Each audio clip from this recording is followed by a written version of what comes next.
I have a simple message for the Australian people.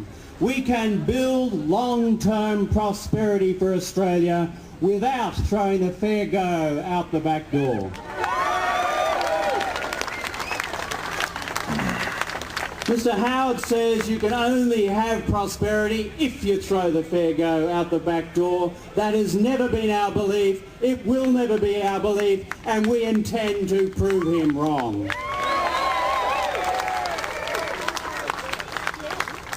For us and our movement, the fair go has been the core of what we have stood for decades past. It is our galvanising value. It is the value we take decades into the future. Prosperity and the fair go working hand in hand. For families, for businesses, for communities, for our country, for our future. That's the Labor message. That's the Labor message that will prevail.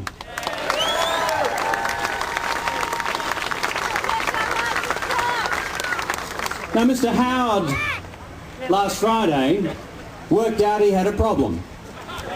Mr. Howard, last Friday, worked out he had a very big problem. And last Friday, Mr. Howard said, finally, that the laws that he has so passionately defended up and down this country for the last year and more were in fact laws which he's admitted by his very actions are unfair.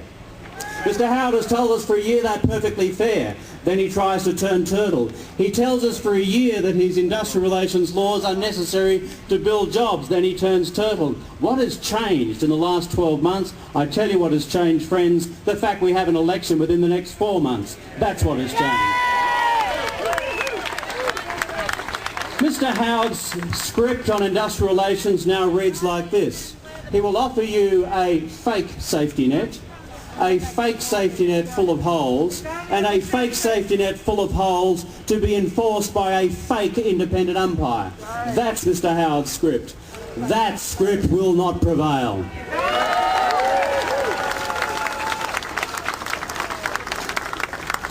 Let us be clear-minded about our future. We need to build an industrial relations system in this country which restores the fair go to its very essence. And that is what we intend to do. Mr. Howard knows that he has gone too far. He knows he has gone too far. Our responsibility is to restore the balance, and restore the balance we will in everything we do and the laws that we will put forward. Friends, the challenge which lies ahead of us is this: to build a modern industrial relations system for Australia which gives business a fair go, which gives working families a fair go, which restores the balance, and which provides that opportunity for working families right across this country, and that is what we intend to do.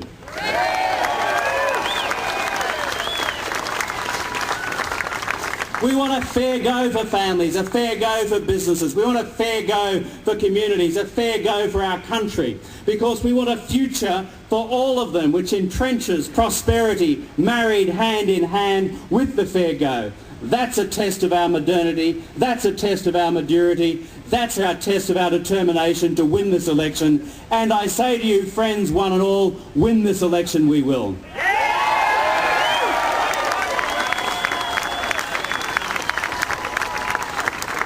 I conclude by this.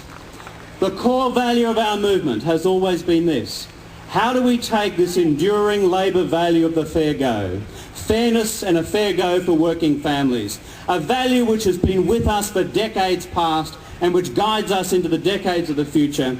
How do we take that value of the fair go and apply it to the circumstances of our modern economy? The challenge of each Labor government and each alternative Labor government has been that. And that is our challenge today. To take that fair go and replace it into the heart of our industrial relations system, providing flexibility, providing fairness. We can do this. We cannot pretend that we can somehow restore a bygone era. We can't. But we can make sure that the fair go is there, shining forward into the future, providing hope and opportunity for all working families everywhere to build their prosperity, to make sure there's a fair go, and that is what we'll do with this election, and we need you to help us get there. this October, and I know and I have every confidence in my being you'll be with us right through to that day. I thank you one and all.